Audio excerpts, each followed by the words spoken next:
Bismillahirrahmanirrahim. Assalamualaikum warahmatullahi wabarakatuh. Terima kasih pada Ustaz Pengurusi Majlis, penganjur program kuliah tasawuf online kita, bahagian fatwa Jabatan Mufti Kerajaan Negeri Sembilan Darul Khusus, tuan-tuan dan puan-puan yang saya hormati sekalian. Alhamdulillah, pada kali ini kita bertemu sekali lagi dalam kuliah tasawuf online. Fokus kita ialah membincangkan berkaitan dengan isu-isu tarikat tasawuf. Dan Alhamdulillah, kita sudah pun sebetulnya melalui 2 siri. Dan ini adalah siri yang ketiga. Dan kita sudah selesai 4 soalan yang pertama pada siri yang pertama dan kedua. Dan ada benda yang lebih penting. Pada siri yang pertama sudah pun kita membincangkan berkaitan dengan punca-punca kuasa agar segala isu-isu yang kita bentangkan ada jawapan-jawapan yang lebih harmoni dan disesuaikan dan diselaraskan dengan peruntukan-peruntukan undang-undang dan juga fatwa yang dikeluarkan. Dan bagi memastikan pemahaman kita berkaitan dengan isu-isu tarikat tasawuf ini lebih organize, maka seperti sebelum ini lebih molek kalaulah kita buat revision dan kita masih ingat lagi daripada siri pertama, siri yang kedua, sehinggalah kita akan melihat synchronize dan keterkaitan antara setiap perbincangan kita berasaskan soal jawab. Jadi insya-Allah pada kali ini kita akan meneruskan perbahasan atau perbincangan isu-isu tarikat tasawuf berdasarkan soal jawab tersebut. Tuan-tuan dan puan-puan yang saya hormati sekalian. Alhamdulillah pada soalan-soalan sebelum ini kita sudah pun mendiskusikan berkaitan dengan konsep dan tarikat kewujudan, konsep dan intipati tarikat tasawuf itu sudah pun wujud sejak daripada penciptaan manusia lagi pada zaman Nabi Adam alaihissalam dan pada zaman-zaman selepas itu. Dan akhirnya keunggulan konsep-konsep dan intipati tarikat itu ditemui pada zaman Nabi sallallahu alaihi wasallam. Itu semua sudah pun kita bincangkan pada siri dan diskusi sebelum ini. Dan pada kali ini, kita terus masuk kepada soalan yang kelima. Soalan yang kelima, adakah konsep tarikat tasawuf itu pula ditemui pada zaman sahabat, seterusnya tabi'in dan tabi' tabi'in? Mari kita amati satu persatu adakah benar-benar konsep tarikat tasawuf itu ditemui pada zaman tersebut, dalam zaman salafus salih. Pengajaran dan pembelajaran terhadap disiplin ilmu dan bimbingan rohani dengan istilah yang difahami sekarang sebagai ilmu tarikat tasawuf tidak ditemui pada kurun pertama dan awal kurun kedua hijrah. Jadi kita jangan full stop dekat situ je tuan-tuan, kita baca hingga akhirnya kita membidaahkan ilmu ataupun amalan tarikat juga ilmu tasawuf ini. Tak boleh begitu. Sebab kalau ikutkan pembaharuan, mazhab pun tidak wujud pada zaman Rasulullah dan sahabat. Maka tak boleh terlalu mudah, simply lidah kita terlalu lancang untuk mengatakan itu adalah semuanya bid'ah dalam agama. Kita perlu memahami konsep bahawa dunia kita ini beredar dengan pembaharuan setiap zaman, revolusi, evolusi dan pasti ada inovasi terhadap sesuatu perkembangan, terutama dalam bidang keilmuan. Dan ini bukan bermaksud kita menghilangkan prinsip perkara asas dan usul dalam agama. Dan perkara-perkara inovasi itu diharuskan selagi mana ia tidak melanggari syarak yang berasaskan Al-Quran dan Sunnah itu. Dan kita lihat pada zaman sahabat itu sendiri, kita tahu bahawa sahabat itu terdiri dalam kalangan mereka yang mengelilingi Rasulullah. Apa jua persoalan tentang hukum hakam, mereka akan directly bertanya kepada Nabi. Begitu juga berkaitan dengan tauhid maupun tasawuf. Dan tasawuf itu akhlak yang mereka peroleh sendiri daripada Rasulullah secara langsung. Dan kita lihat pada zaman sahabat, tabi'in, tabi'in, mereka itu terdiri daripada kalangan orang-orang yang wara', orang yang saleh, yang bertakwa kepada Allah serta lebih hampir kepada baginda Nabi sallallahu alaihi wasallam, dan mereka yang mengikuti orang yang meladani akhlak Nabi dalam segenap kehidupan, sehingga kan Nabi sendiri mengiktiraf mereka dengan sabdaan Rasulullah, khairul qurun qarni summal lazina yalunahum summa yalunahum, sebaik-baik kurun ini ialah kurunku, atau kama qala, kemudian diikuti oleh kurun selepasnya dan kurun selepasnya. Maknanya dalam kurun zaman iaitu dalam zaman sahabat, tabi'in, tabi'in, mereka adalah sebaik-baik dalam kalangan orang Islam itu sendiri. Dan daripada sudut pemahaman berkaitan dengan fiqh sebagai contoh, kerana keilmuan mereka yang memang mendarah daging berkaitan dengan hukum hakam, tauhid mereka yang mendarah daging dengan pemahaman akidah, begitu juga tasawuf mereka yang memang dilihat, maka mereka sebetulnya tidak perlu kepada penjenamaan istilah-istilah seperti fiqh, seperti tauhid, seperti tasawuf, sebab mereka sendiri sudah pun memiliki semuanya.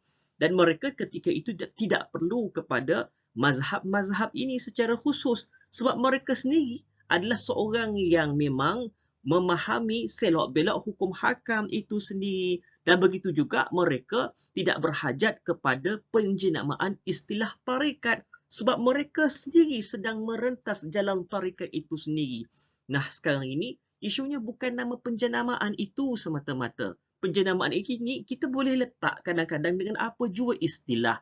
Tetapi ia masih lagi menggambarkan konsep dan juga intipati yang sama. Oleh yang demikian, tiada keperluan untuk mewujudkan satu susunan atau disiplin ilmu tarikat tasawuf tersebut secara terperinci. Kerana intipati ilmu tersebut sudah pun sebati dalam diri mereka. Kerana mereka ini bukan sahaja mengikrarkan keimanan pada hati, bahkan mereka melaksanakan tuntutan ajaran Islam dengan sepenuh jiwa dan batin mereka. Dan mereka ini umpama Arab jati yang mahir berbahasa Arab, tuan-tuan. Mereka mahir berbahasa Arab secara warisan daripada satu generasi kepada generasi yang lain, sehingga mampu mengubah syair yang indah secara fitrah semula jadi tanpa mempelajari kaedah-kaedah bahasa dan penyusunan syair secara sistematik. Contohlah tuan-tuan, contoh. Sebagai contoh, syair dalam bahasa Arab, ما لذة العيش إلا صحبة الفقراء هم السلاطين والسادة والأمراء فاصحبهم وتأدب في مجالسهم وخلي حظك مهما قدموك وراء. Tonton perhatikan. Belakang ujung setiap rangkap itu ada rentak dan iramanya. Macam kita lah lebih kurang. Buah cempedak di luar pagar, ambil galah, tolong jolokkan. Saya budak baru belajar. Kan dia punya cantik, ujung dia tu ada rima dan lentok, dan dia punya, ya semua tu ada kaedah-kaedah dia. Orang-orang Arab dahulu kala, mereka tak buat tuan-tuan kelas-kelas untuk mengubah syair secara indah ini. Macam itulah juga orang-orang tua dahulu dalam kalangan nenek moyang kita. Mereka mampu berpantun itu tak ada pun buka kelas online ke apa ke, kelas kat mana-mana ke, tapi mereka mampu melantunkan pantun itu dengan cukup indah. Ini namanya mempelajari secara semula jadi dengan suasana sekeliling yang membantu mereka. Sebab tu begitu juga dalam memahami tentang konsep fiqh, tauhid, tasawuf tidak ada kelas yang khusus. Tetapi mereka memang memahami kerana bergelumang ataupun hidup dalam tengah-tengah masyarakat yang memang sungguh-sungguh memahami tentang hukum hakamnya, tauhidnya, bahkan juga tasawufnya. Jadi kita kembali semula kepada soalan tadi, adakah konsep atau intipati tarekat tasawuf itu sudah ada pada zaman sahabat, tabi'in dan tabi'in? Maka jawapannya adalah ia sudah ada. Sebagaimana kita bila ditanya adakah konsep atau intipati fiqh, tauhid, tasawuf itu sudah wujud zaman mereka? Ia sudah ada. Tinggal lagi penjenamaan tersebut. Sama ada fiqhnya, tauhidnya, tasawufnya, mazhabnya, tarikatnya itu belum ada. Tetapi intipatinya semua sudah berwujud dan sesuai dengan peredaran zaman, berlakulah inovasi terhadap bidang-bidang ilmu utama tadi hinggalah memunculkan namanya mazhab bagi memudahkan kita memahami atau menguasai ilmu fiqh dan juga muncullah tarikat bagi memudahkan kita menguasai dan memahami ilmu tasawuf. Soalan yang seterusnya, soalan yang keenam. Jelaskan perkembangan awal kemunculan ilmu tasawuf. Jadi soalan-soalan kita sebelum ini kita memahami istilah-istilah tasawuf itu tidak wujud, bukan tasawuf sahaja, termasuklah fiqh maupun tauhid. Isunya itu lebih berlegar dalam ruang lingkup istilah.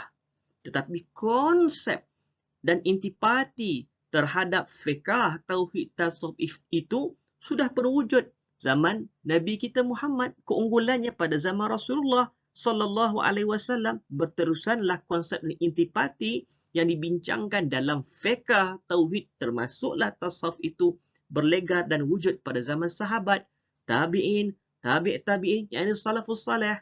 Dan sekarang mari kita lihat bagaimana ilmu tasawuf itu didevelop, dibangunkan hingga menjadi satu disiplin ilmu. Kita lihat kepada bagaimanakah atau macam mana kita nak melihat perkembangan awal kemunculan ilmu tasawuf itu sendiri.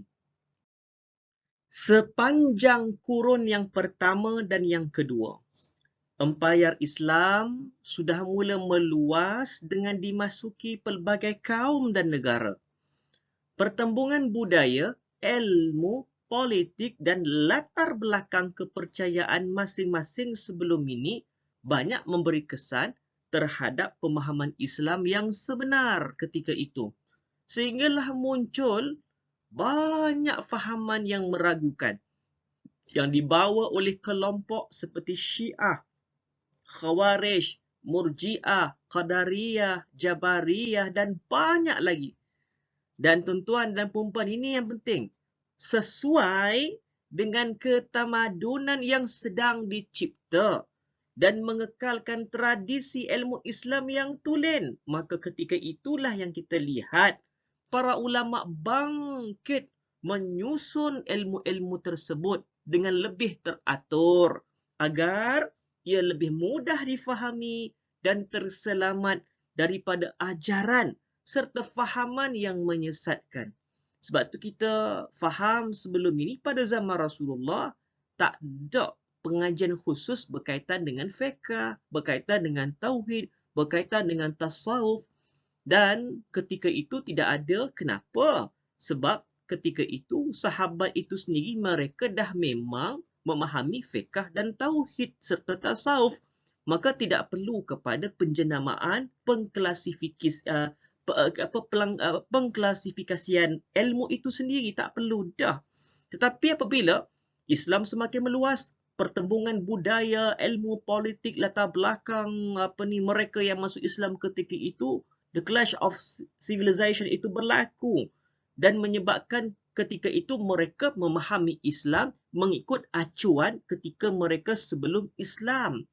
Dan akhirnya ketika itu pula dimasuki ataupun mungkin barangkali Islam ketika itu mendapat banyak cabaran, tentangan hingga mewujudkan kelompok-kelompok seperti Syiah, Khawarij, Murji'ah, Qadariyah, Jabariyah dan macam-macam lagi.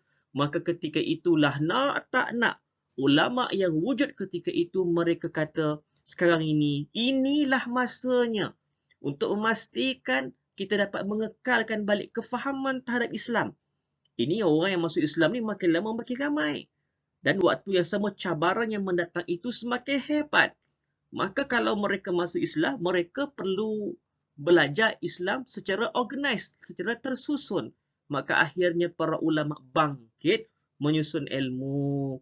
Sebab itulah dilihat pada penghujung kurun yang kedua Hijrah, muncul 3 cabang utama ilmu teras pengajian Islam tersebut, iaitu ilmu fiqh, kedua ilmu tauhid, ketiga ilmu tasawuf berdasarkan hadis seperti berikut. Jadi ketiga-tiga bidang ilmu ini, fiqh, tauhid, tasawuf, dia tidaklah semudah apa yang kita fikirkan. Ia perlu, kalau nak develop ilmu ini, kita dah bincang sebelum ini. Dia mesti memenuhi fulfill requirement yang 10 paling tidak. Ada mabadik. Kita dah sebut sebelum ini. Dan apabila ilmu ini dibangunkan, ia perlu dikembangkan dan disesuaikan dengan konteks zaman.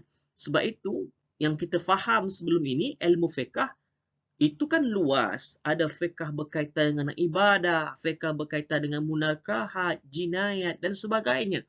Dan oleh kerana ia terlalu luas, ia perlu difahami secara tersusun, terarah, biar kita nampak dia punya cakupan perbahasan fiqhnya. That's why wujudnya dan munculnya mazhab.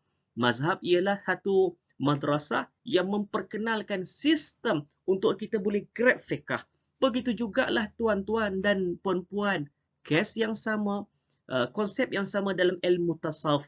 Hadirnya tarikat sebetulnya sebagai satu platform madrasah atau mazhab itu sendiri. Tarikat ialah madrasah yang memudahkan kita secara tersusun, terarah untuk menguasai dan memperoleh hakikat ilmu tasawuf itu sendiri. Dari ketiga-tiga bidang ilmu ini, sama ada fiqh maupun tauhid, termasuklah juga tasawuf, kesemuanya itu ada punca kuasanya based on kepada hadis Nabi sallallahu alaihi wasallam.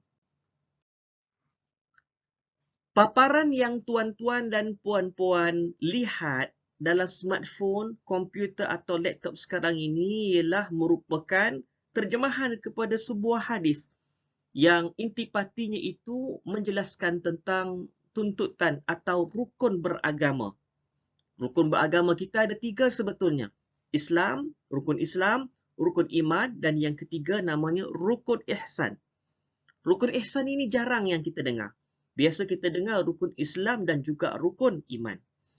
Dan hadis ini adalah hadis yang diriwayatkan oleh Sayyidina Umar radhiyallahu anhu wa ardah dengan katanya, bainama nahnu julusun inda Rasulillah sallallahu alaihi wasallam zata yaumin istala'a alaina rajulun shadidu bayadis siyab shadidu sawadi sya'r la ya'rifu minna ahadun hatta jalasa ila Nabi sallallahu alaihi wasallam fa asnada rukbatayhi ala rukbatayhi wa wada'a kaffayhi ala fakhizayhi wa qala ya Muhammad akhbirni anil Islam.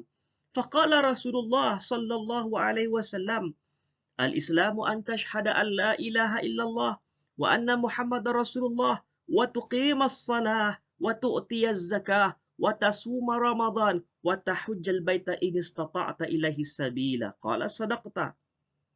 Jadi, hadis tu panjang, tuan-tuan. Saya akan cuba baca dalam teks bahasa Arabnya, atau kamakal teks bahasa Arabnya, sesuaikan dengan terjemahan. Dia lebih kurang begini. Satu hari, kata Sayyidina Umar, kami ni sedang duduk bersama Rasulullah. Tiba-tiba datang seorang lelaki, bajunya itu terlalu putih. Rambutnya amat hitam. tidak kelihatan padanya satu perjalanan yang jauh dan tidak ada seorang pun dalam kalangan kami yang mengenalinya.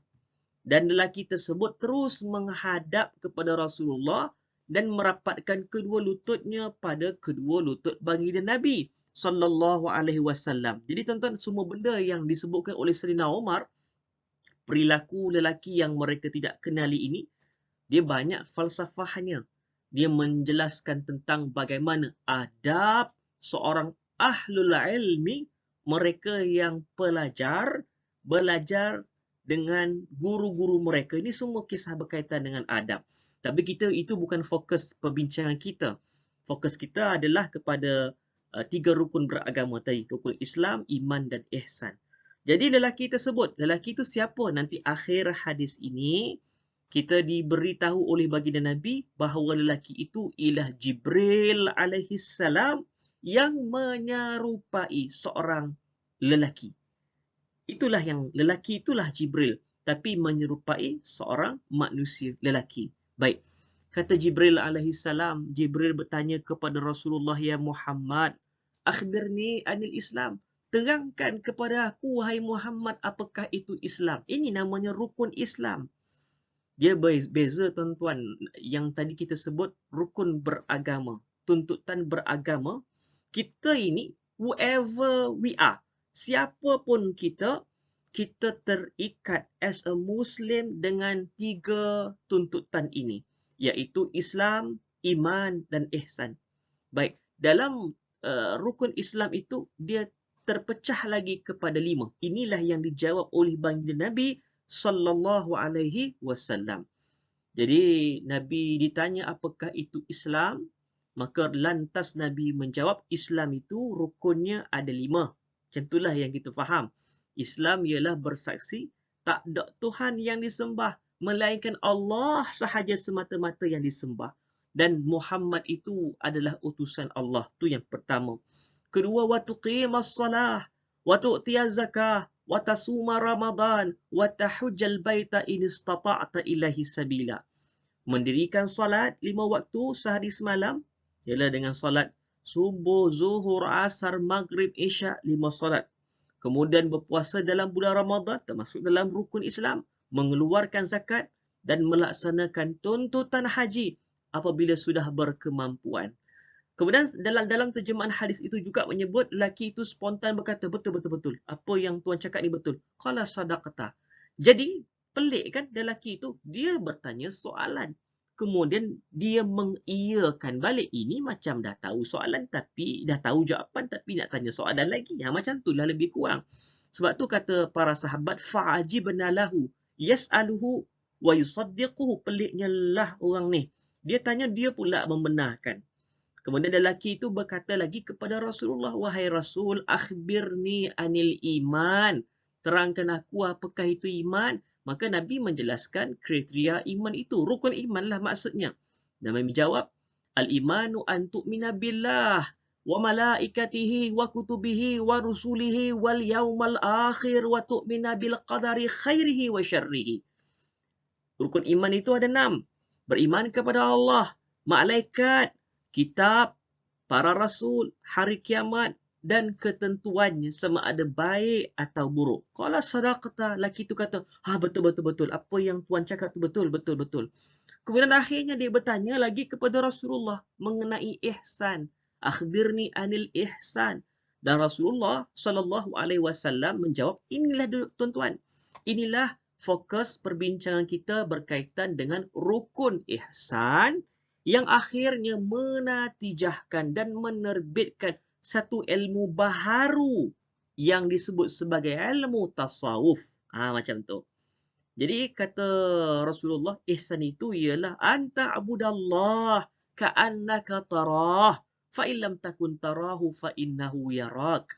Hendaklah kamu menyembah Allah dalam keadaan seolah-olah kamu melihatnya. Jadi macam mana kita nak lihat Allah?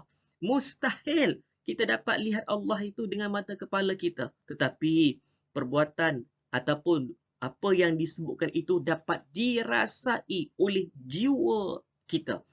Jika kamu tak dapat berbuat yang demikian, maka ketahuilah Allah sedang melihat kamu. Jadi apa yang kita faham tuan-tuan dan puan-puan ini, dalam agama kita ini ada 3 rukun yang penting. Rukun Islam, ada ruang lingkupnya yang 5 tadi. Rukun iman, ada cakupan dia yang 6 tadi. Dan rukun ihsan, ada yang disebut sebagai menyembah Allah seakan-akan melihat Allah. Maka apa yang kita faham, setiap bidang perbahasan tadi, rukun iman, Islam dan juga ihsan itu mempunyai limitasi perbahasannya. Baik tuan-tuan dan puan-puan yang saya hormati sekalian. Berdasarkan hadis Sayyidina Jibril alaihi salam sebelum ini, sebetulnya hadis itu panjang lagi. Berkaitan dengan alamat hari kiamat, tanda-tanda hari kiamat dan sebagainya. Jadi yang penting kita dapat faham tadi, kita dapat grab yang nak disampaikan ada 3 rukun beragama tadi. Islam, iman dan ihsan. Jadi berdasarkan hadis Jibril sebelum ini, agama Islam terdiri dari 3 rukun utama, iaitu Islam, iman dan ihsan. Rukun Islam selain daripada syahadah juga terdiri daripada solat, puasa, zakat dan menunaikan haji. Jadi totalnya ada 5. Kemudian disusun dalam satu disiplin ilmu yang disebut sebagai ilmu fiqh. Baik, selesai. Masuk pula pada rukun iman yang terdiri daripada beriman kepada Allah, malaikat, kitab, rasul, hari kiamat dan qada qadar pula ditemui dalam perbahasan ilmu tauhid namanya. Dan yang ketiga, rukun ihsan yang menyebut hendaklah kamu menyembah Allah dalam keadaan seolah-olah kamu melihatnya. Jika kamu tidak dapat berbuat demikian, ketahuilah bahawa Allah sedang melihat kamu. Ditemui perbincangannya dalam ilmu tasawuf. Jadi kita faham dah tuan-tuan. Kita faham dalam agama Islam kita ini, Islam tertegak dengan 3 rukun beragama. Rukun Islam, rukun iman dan juga rukun ihsan. Bagi memastikan kita ini menjadi Islam yang sempurna, kita mesti menyelesaikan tuntutan yang ada pada setiap rukun tadi. Sama ada rukun Islam, iman maupun ihsan. Baik. Untuk memahami ketiga-tiga rukun ini penting. Untuk memahami, kita terikat dengan 3 rukun kan? Untuk memahami ketiga-tiga rukun ini, kita mesti selesaikan. Cara mudahnya apa? Memahaminya memahaminya secara teori dan melaksanakannya dengan praktik. So, 3 rukun ini kita nak bagi settle, mestilah melalui teori dan praktik.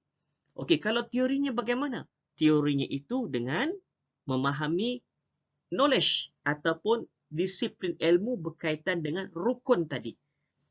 Oleh kerana rukun Islam itu, tuan-tuan tengok dalam senarai rukun Islam, ada solat, puasa, zakat, haji, semuanya itu kan terkait dengan hukum hakam. Dan oleh kerana ia terkait dengan hukum hakam, maka secara teorinya nak develop ilmunya, diletakkanlah perbahasan hukum hakam itu di bawah satu ilmu yang dinamakan dengan nama ilmu fiqh. Simple tuan-tuan. Begitu juga dengan tuntutan rukun beragama yang kedua, iaitu rukun iman. Dan rukun iman itu kita perhatikan ada 6 cabang di bawahnya. Dan oleh kerana ia berkaitan dengan firmnya pegangan kita terhadap yang ke-6 tadi, maka ia diletakkan di bawah satu cabang ilmu teorinya. Dalam cabang ilmu yang disebut sebagai ilmu tauhid atau ilmu akidah. Dan yang ketiga, yang disebut sebagai rukun ihsan, dan kita pun dah tahu cakupan perbahasannya, maka semua benda yang berkaitan dengan akhlak, berkaitan dengan penyucian jiwa, semuanya itu diletakkan untuk bagi kita menguasai ihsan tadi. Menguasailah ihsan itu melalui teorinya atau ilmunya tasawuf. Jadi kita nak grab Islam, iman, ihsan, mestilah kayu ukurnya menguasai teori dan praktik. Teori itu adalah ilmu. Maksudnya kalau rukun Islam, kuasailah ilmu fiqh. Rukun iman, kuasailah ilmu tauhid. rukun ihsan, kuasailah ilmu tasawuf. Semuanya itu adalah teori. So, bagaimana kita nak mempraktikkan ilmu itu secara lebih organized? That's why datanglah zaman selepas itu yang memunculkan penjenamaan dengan istilah ataupun nama bagi madrasah yang bagi kita nampak lebih jelas tentang fiqh itu. Dan madrasah itu dikenali dengan nama mazhab. Kan ada kaitan kan? Begitu jugalah dengan ihsan untuk memantapkan pemahaman kita berkaitan dengan tasawuf secara teori, maka datanglah tarikat membantu kita, memberikan sumbangan atas platformnya bagi kita mempraktikkan kaedah-kaedah yang penting. Kaedah tersebut menatijahkan tasawuf. Dan akhirnya, dengan kita dapat menguasai rukun Islam, iman, ihsan melalui teori dan praktik. Teori itu melalui fiqh, tauhid dan tasawuf. Praktik itu melalui mazhab dan juga tarikat akan lebih menyempurnakan makrifat kita, pemahaman kita, pengamalan kita dalam agama yang kita sayangi ini. Baik, itu perbahasan berkaitan dengan perkembangan awal tarikat tasawuf itu sendiri. Kemudian, perkembangan ketiga-tiga ilmu itu semakin meluas dengan perkembangan zaman dan permasalahan yang timbul. Setelah itu muncul susunan pula ilmu-ilmu baharu yang lain seperti ilmu nahu, ilmu saraf, ilmu hadis, tafsir, arud, mu'jam, mantiq, balaghah, jarh wa ta'dil, usul fiqh dan banyak lagi. Dan inilah yang disebut sebagai inovasi ilmu yang memudahkan kita sebetulnya untuk kita menyelesaikan tuntutan dalam memahami fiqh, tauhid, tasawuf sekaligus menyelesaikan tuntutan kita sebagai Muslim terhadap 3 rukun beragama iaitu rukun Islam, iman dan juga ihsan. Soalan yang ketujuh. Jika timbul spekulasi berkaitan dengan tarikat tasawuf, kita nak berpegang kepada pendapat siapa? Lebih-lebih lagi kalau timbul isu-isu tarikat tasawuf. Apa sahajalah isunya? Mungkin berzikir dalam keadaan gelap. Mungkin ada yang berzikir mengeraskan suara dan sebagainya dengan gaya gerakan yang tertentu. Jadi, dengan zaman ledakan multimedia pada hari ini, semua orang nak bercakap. Semua orang kan nak jadi mufti. Jadi kita nak berpegang kepada pendapat yang mana? Pastikan pendapat itu pendapat yang mereka yang mahir dalam bidang tersebut dan mereka yang berautoriti. Jadi inilah soalan yang ketujuh. Jika timbul desas-desus, bising orang tentang sesuatu isu tarikat tasawuf, kita nak berpegang kepada pendapat siapa? Sebagai permulaannya, bila timbul sesuatu isu, kita kena melihat dari mana punca ilmu isu tersebut. Kalau ilmu itu, isu tersebut berkaitan dengan hukum hakam, kita lihatlah kembalikan balik dalam ruang lingkup pemahaman ilmu fiqh. Kalau isu tersebut berkaitan dengan akidah, maka kita kembalikan untuk menyelesaikan masalah isu tersebut mestilah dalam ruang lingkup ilmu tauhid.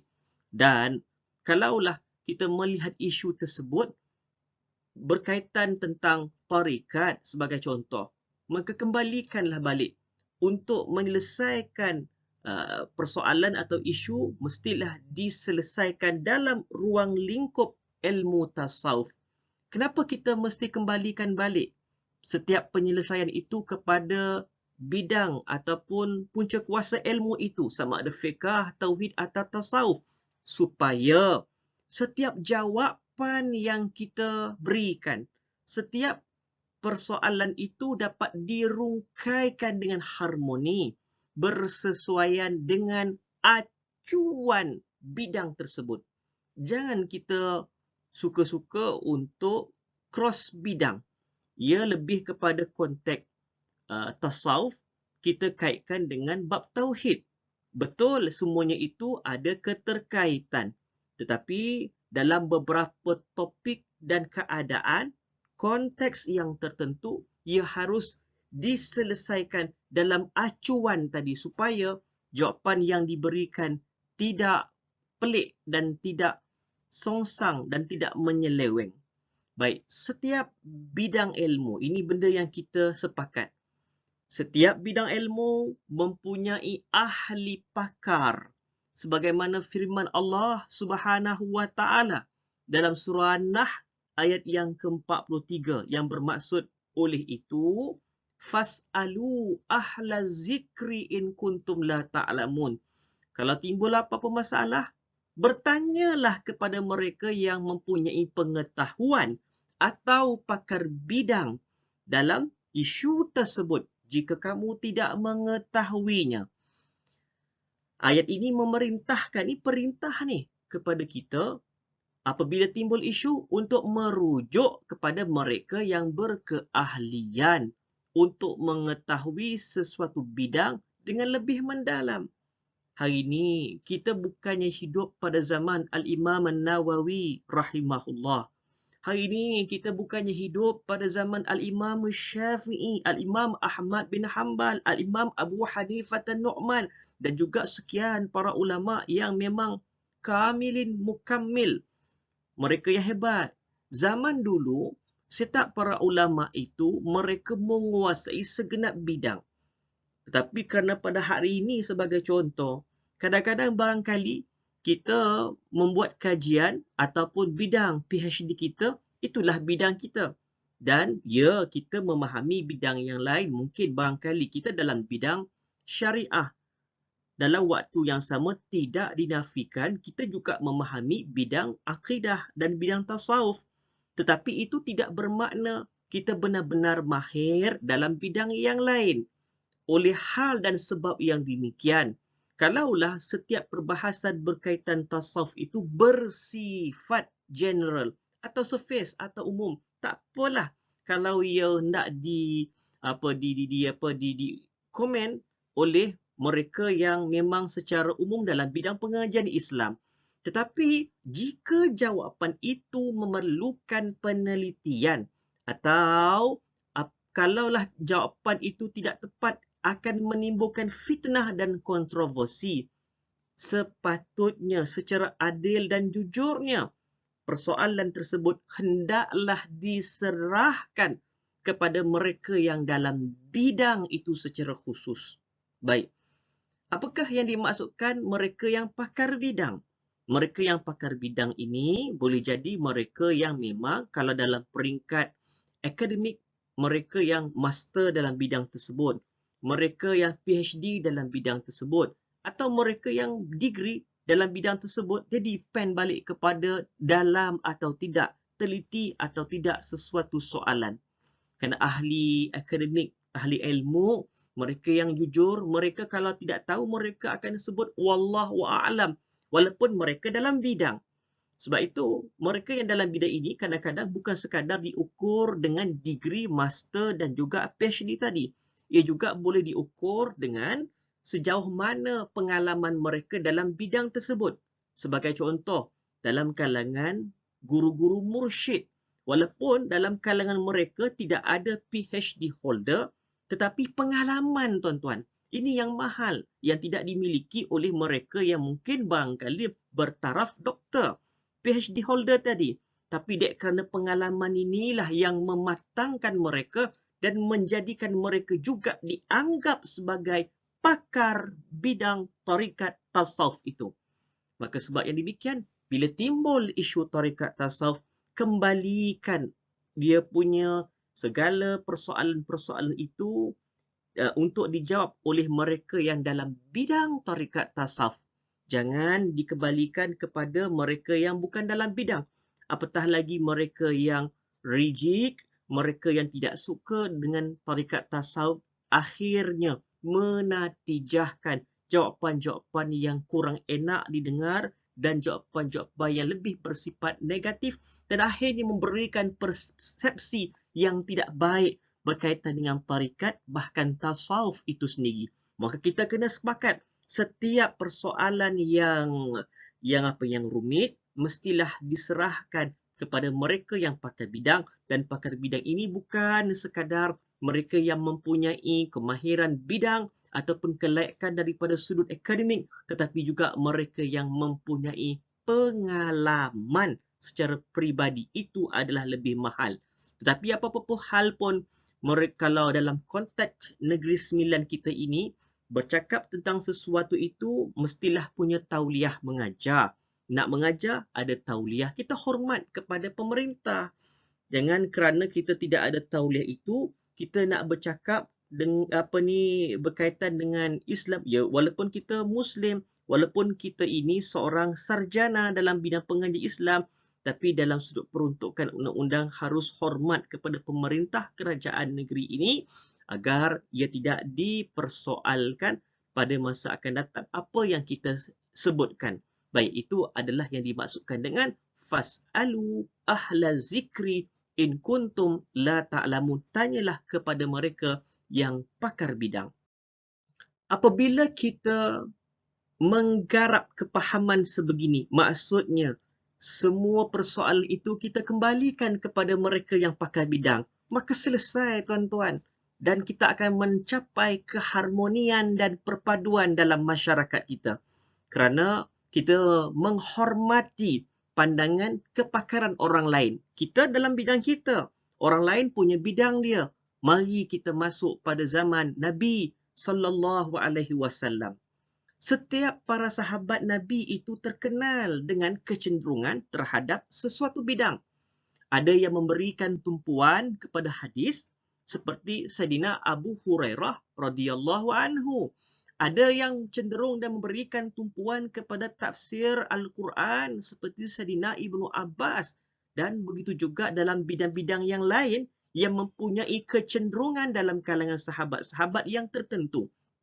Dan kecenderungan mereka termasuklah dalam bidang-bidang yang lain seperti fiqh, nahu, saraf dan sebagainya.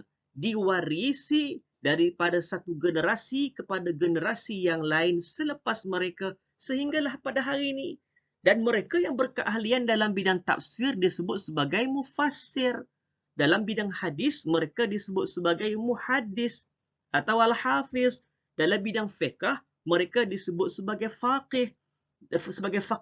Dalam bidang tasawuf mereka dipanggil sebagai ahli sufi dan banyak lagi. Dan apa yang dapat kita faham overall secara keseluruhannya ialah kita mesti menghormati bahawa setiap bidang itu ada ahlinya, ada bidang kepakarannya.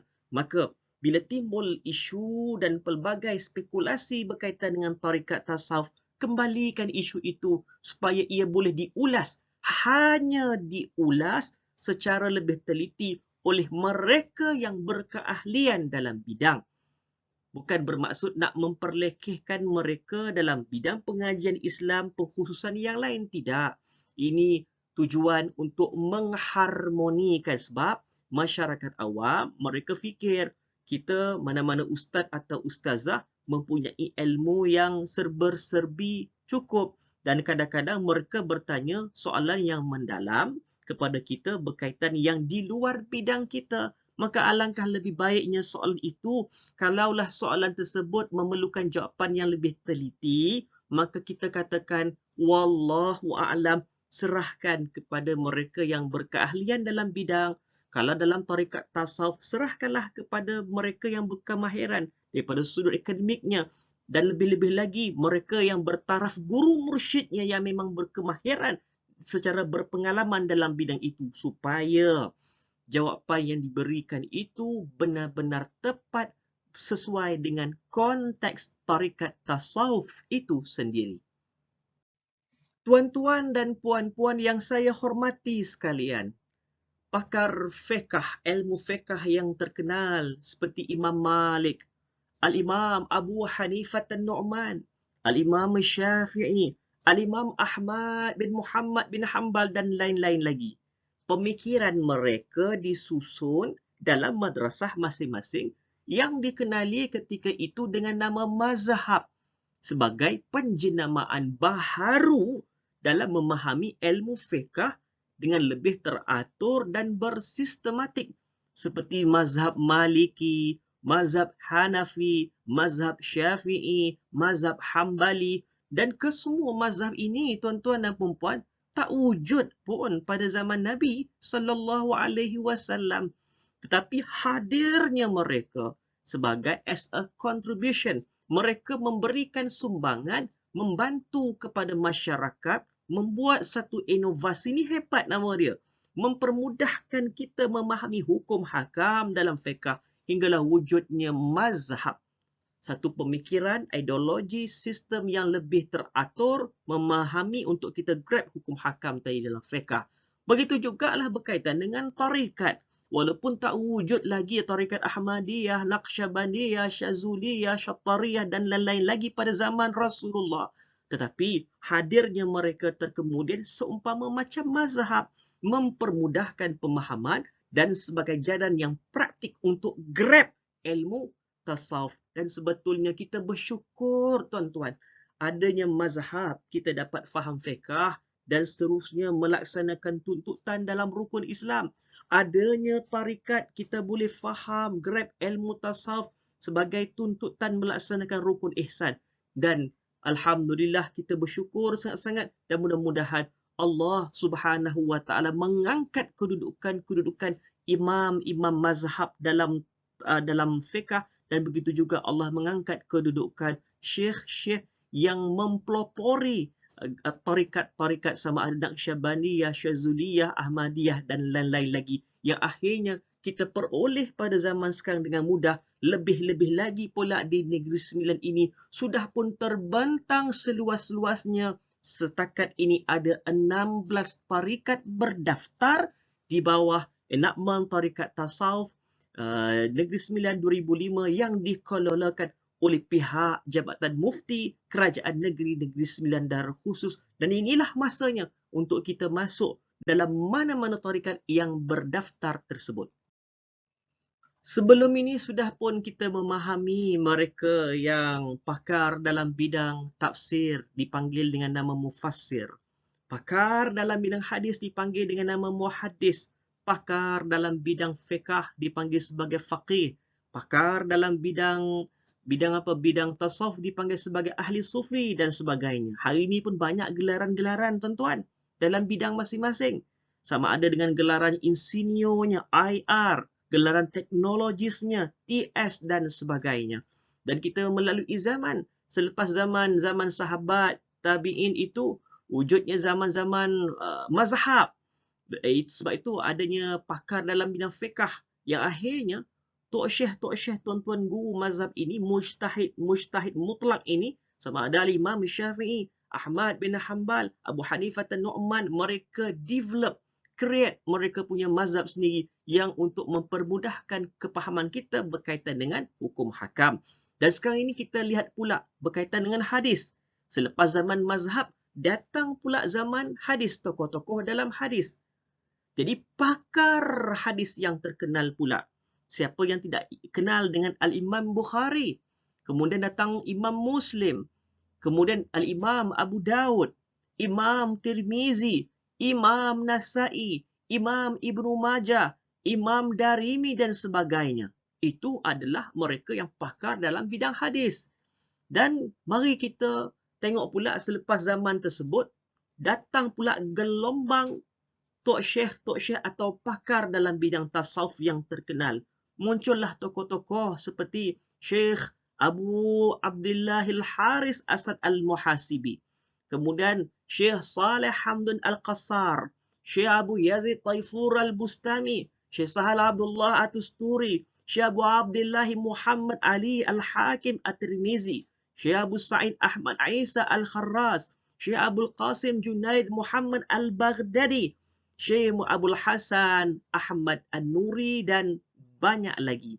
Dan kesimpulannya, setiap bidang ilmu ada tokoh-tokohnya. Ini poin dia. Setiap bidang dan cakupan ilmu itu ada tokoh-tokohnya. Dan mereka sahaja yang benar-benar layak memberikan pandangan, kritikan, berkomentar dalam membincangkan ilmu-ilmu yang berkaitan tersebut. Jika kita ingin menggarapi atau menyelesaikan permasalahan berkaitan dengan isu-isu tarikat tasawuf secara tuntas dan harmoni, rujuklah kepada mereka dalam bidang tarikat tasawuf. Jangan ditanya dalam bidang yang lain. Begitu juga mereka yang berkaitan dalam bidang fiqh, tanyalah dalam bidang fiqh hukum hakam.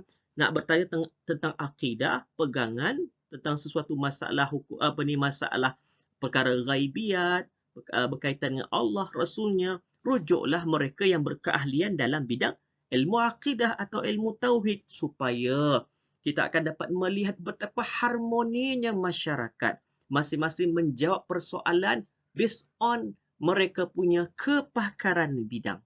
Dan ini bukan bertujuan untuk merendah-rendahkan ahli akademik atau sarjana Islam, pengajian Islam yang lain. Tidak.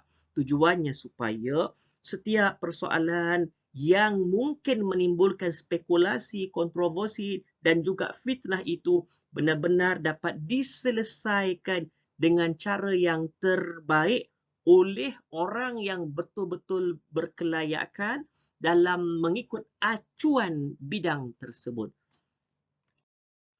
Tuan-tuan dan puan-puan yang saya hormati sekalian, mari kita tengok.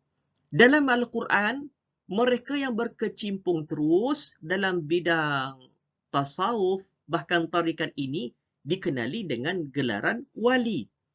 Kita boleh lihat dalam surah Yunus ayat ke-62.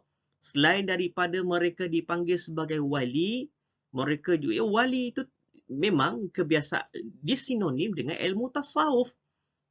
Nama istilah wali sinonim dengan ilmu tasawuf. Dan selain daripada wali, mereka juga dikenali dengan gelaran muqarrabun. Boleh rujuk dalam surah Mutaffifin ayat ke-28. Mereka juga dipanggil dengan gelaran muhsinun. Boleh rujuk dalam surah Al-Baqarah ayat 195. Boleh rujuk dalam surah Ali Imran. Dan semua yang saya senaraikan dalam paparan yang tuan-tuan lihat sekarang dalam smartphone, komputer ataupun laptop. Al-Quran turut merakamkan kehidupan Nabi Zakaria alaihi salam, Nabi Musa alaihi salam, serta Nabi Isa alaihi salam, serta pengikut-pengikut mereka sama ada yang terdiri daripada Rabbaniyin, Ahbar, Kisisiyin, Rahban dan Hawariyin, dan kehidupan pengikut-pengikut para Nabi dan Rasul ini mempunyai ciri-ciri kehidupan yang dianjurkan oleh tarikat tasawuf seperti berzikir, kemudian mengasingkan diri kerana Allah atau disebut sebagai ber'uzalah atau berkhulwah atau bersuluk atau bertahanus. Ini semua sudah pun kita bincang dalam perbahasan soalan kita sebelum ini. Termasuklah juga mereka juga melaksanakan muraqabah, kemudian amat berharap atau roja, takut atau khauf, bermunajat kepada Allah, mereka zuhud, merendah diri atau tawaduk, membaca kitab-kitab Allah secara tadabbur serta mengamalkannya sebagaimana yang terdapat dalam surah Maidah ayat 82 hingga 84. Dan semua ini dengan istilah uzlah, muraqabah, apa lagi, khauf, munajat, zuhud, raja. Dan hidup mereka ini hidup yang persis umpama yang dilihat dalam kalangan orang tarikat tasawuf ini. Semuanya itu sudah pun wujud sejak dahulu lagi. Dan kesemuanya itu adalah sebahagian yang dianjurkan dalam Islam. Dan masing-masing mempunyai kaedah dalam aspek pentarbiyahan rohani. Dan mereka itu bijak, tuan-tuan. Tuan-tuan guru yang dulu, mereka ni bijak menyusun metodologi sendiri untuk memimpin umat. Selari dengan perintah Allah dan bersesuaian dengan konteks dakwah semasa, sehingga dalam menguasai ilmu fiqh wujudlah mazhab. Dalam menguasai ilmu tasawuf wujudlah tarikat. Dan inilah yang kita katakan alhamdulillah, syukur kepada Allah, kita hidup dalam keadaan semuanya sudah terbentang. Tinggal lagi kita ingin benar-benar mendalaminya ataupun tidak. Tuan-tuan dan puan-puan yang saya hormati sekalian, Alhamdulillah, kita teruskan dengan soalan yang ke-8. Soalan yang ke-8. Adakah ilmu tasawuf itu diiktiraf oleh imam-imam mazhab? Adakah ilmu tasawuf itu diiktiraf oleh imam-imam mazhab? Tuan-tuan dan puan-puan yang saya hormati sekalian, istilah tasawuf ditemui secara pasti pada pertengahan kurun pertama hijrah melalui kata-kata tokoh mazhab iaitu Al-Imam Malik bin Anas. Imam Malik bin Anas, beliau ni tuan-tuan, nama beliau ialah Malik bin Anas bin Malik bin Amr. Beliau ni lahir di Madinah sekitar lebih kurang tahun 93 Hijrah bersamaan dengan 714 Masihi. Dan beliau wafat pada tahun 179 Hijrah bersamaan dengan tahun 800 Masihi. Dan beliau ini, Imam Malik bin Anas ini cukup terkenal sebagai Imam Darul Hijrah. Dan beliau sendiri, walaupun beliau terkenal sebagai faqih, ulama yang cukup hebat dalam fiqahnya, beliau juga sendiri merupakan ulama faqih, ulama fiqh yang sufi. Dan beliau pernah mengungkapkan dengan perkataan yang cukup terkenal dan masyhur. Kata Imam Malik bin Anas, "Man tafaqqaha wa lam yatasawwaf faqad tafassaq." Ini perkataan Imam Malik, tuan-tuan. Jadi pada zaman tersebut, zaman Imam Malik, sudah pun dikenali dengan disiplin ilmu fiqh. Sudah pun dikenali dengan disiplin ilmu tasawuf. Dan sudah pun dikenali dengan ilmu ma'rifat pada zaman tersebut. Kata Imam Malik, ni namanya kaedah ni penting ni. Man tafaqqaha wa lam yatasawwaf faqad tafassaq. Itu amaran tu Imam Malik. Sesiapa yang belajar ilmu fiqh tetapi langsung tak nak belajar ilmu tasawuf, maka ia akan menjadi fasik. Orang tersebut akan jadi fasik. Sebab itu tuan-tuan, maka pada hari ini kita tidak hairan dan kita tidak pelik apabila kita melihat kadang-kadang ada sebahagian segelintir golongan agamawan yang mereka barangkali akademiknya hebat, tetapi bahasanya cukup memeritkan. Bahasanya banyak penuh dengan sindiran. Banyak yang mengecam berkaitan dengan ilmu tarikat tasawuf itu. Puncanya apa? Inilah dia kata Imam Ahmad. Mereka akan jadi fasik, jenis yang keras hatinya, kefahaman terhadap tasawuf sukar dimengerti. Sebab tu Imam Ahmad kata siapa belajar fiqh saja, keta'asuban melampau kepada fiqh sehingga meninggalkan ilmu tasawuf, mereka akan jadi fasik. Begitu juga kata Imam Imam Malik bin Anas, sesiapa yang mempelajari ilmu tasawuf tanpa mempelajari ilmu fiqh, maka ia akan menjadi zindik, jadi sesat. Macam tu pula. Yang tadi tak belajar fiqh, langsung tinggalkan tasawuf, dia akan jadi fasik. Tetapi siapa yang belajar tasawuf tak habis-habis, langsung tak nak didasari dengan ilmu fiqh, ia akan jadi sesat barat. Jadi sesat. Dia itu yang dikatakan kadang-kadang kita lihat ada jenis orang yang suka mengarut. Cerita tak habis-habis dengan falsafah tasawuf, falsafah. Tetapi akhlaknya tidak menggambarkan kemantapannya terhadap ilmu tasawuf itu sendiri. Dan ini yang lebih penting, kata Imam Malik bin Anas, sesiapa yang menghimpunkan kedua-duanya. Apa dia kedua-duanya? Ilmu fiqh dan ilmu tasawuf. Maka dia akan menjadi ahli hakikat atau ahli sufi yang hakiki. Itu yang disebut sebagai faqad tahaqqaq. Dan ini yang kita inginkan. Kita inginkan keseimbangan, kemahiran, kematangan ma'rifat dalam ketiga-tiga bidang ilmu. Sama ada ilmu fiqh, tauhid maupun tasawuf. Apabila ia dikombinasikan, maka akan mencapai kematangan atau ma'rifat atau hakikat yang sebenar. Dan ketika itu, mereka menjadi ahli hakikah yang hakiki. Tadi kita dengar atau kita lihat pandangan Imam Darul Hijrah, Imam Malik bin Anas tentang peri pentingnya untuk mengkombinasikan, combinekan tentang bidang-bidang ilmu sama ada fiqh, tauhid ataupun tasawuf. Dia tak boleh, dia tak jadi. Kalau kita hanya fiqh sahaja, langsung kita tinggalkan tasawuf. Dan dia tak jadi juga kalau kita hanya tasawuf sahaja, sehingga kita meninggalkan fiqh. Harus digabungkan kesemuanya itu, barulah kita menjadi ahli haqiqah.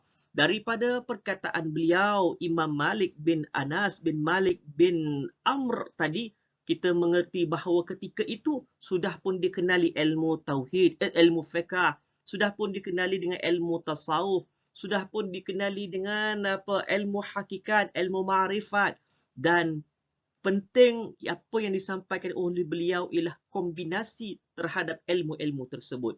Kemudian kita lihat pula perkataan Al-Imam Syafi'i rahmatullah alaih.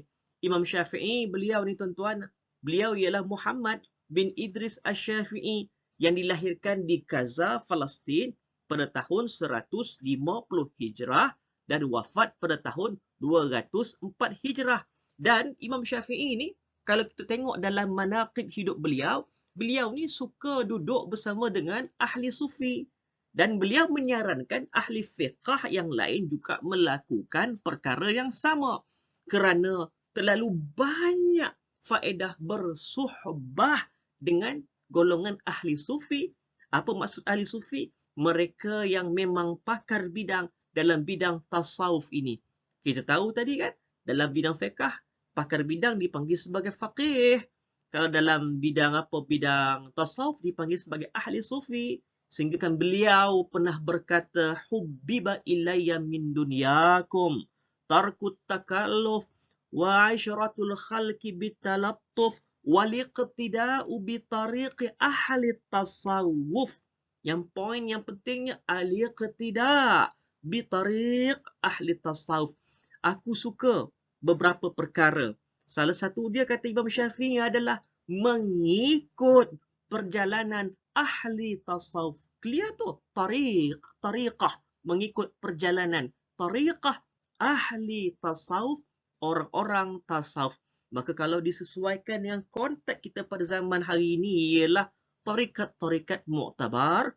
Dalam Negeri Sembilan ialah yang tarikat, 16 tarikat itulah yang setakat ini yang berdaftar di bawah Jabatan Mufti, Kerajaan Negeri, Negeri Sembilan, Darul Khusus. Dan inilah dia tuan-tuan dan puan-puan, masanya untuk kita bersama-sama menyertai kumpulan-kumpulan tarikat berdaftar tadi. Bukannya isu kita rasa kita belum bersedia ataupun tidak. Bukannya isunya kita kata kita ini layak atau tidak. Isunya ialah kita sendiri. Ini adalah tuntutan untuk diri kita, bagi kita menguasai ilmu tasawuf, sehingga secara tidak langsung kita dapat menyelesaikan tuntutan dalam rukun ihsan sebagaimana yang kita nyatakan sebelum ini.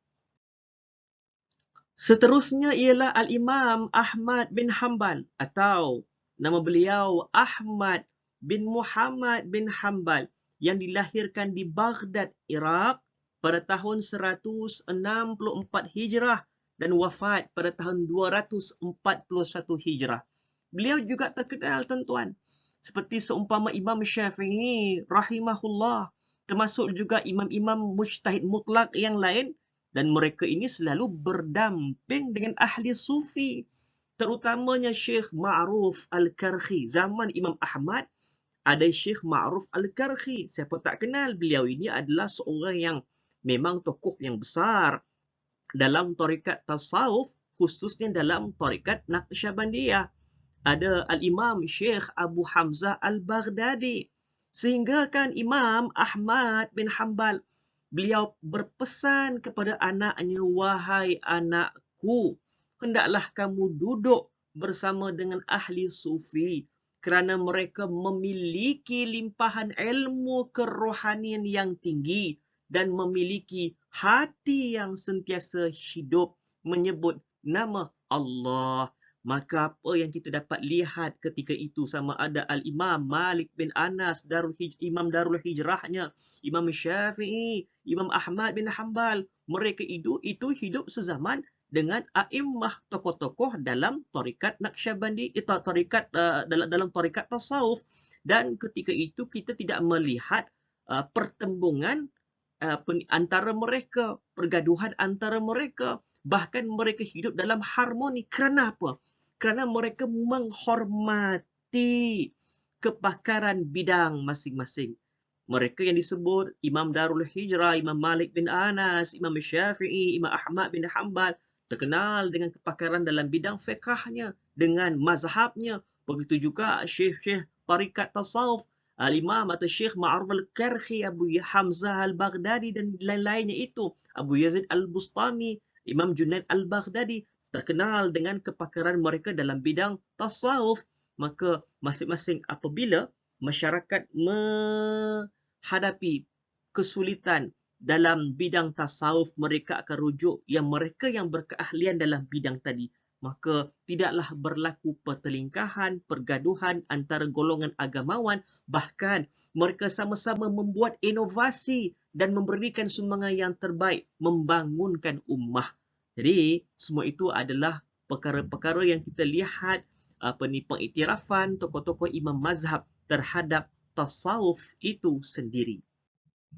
Tuan-tuan dan puan-puan yang saya hormati sekalian, alhamdulillah, sehingga kini dah selesai dah kita punya 8 soalan berkaitan dengan isu-isu tarikat tasawuf, dan disediakan juga jawapan-jawapan terhadap setiap isu-isu yang dinyatakan sebelum ini.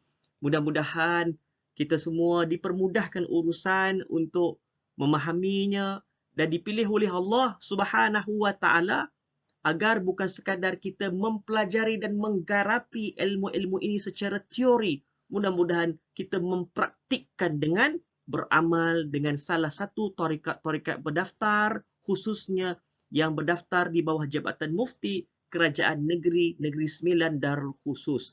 Wa naktafi bihadzal qadar. Cukup setakat ini, insya-Allah. Kita akan jumpa lagi pada masa yang akan datang dengan soalan-soalan yang lain-lain pula dan serta jawapan-jawapannya. Dan kita kembali balik kepada pengurusi majlis. Sekian. Assalamualaikum warahmatullahi wabarakatuh. Terima kasih banyak-banyak.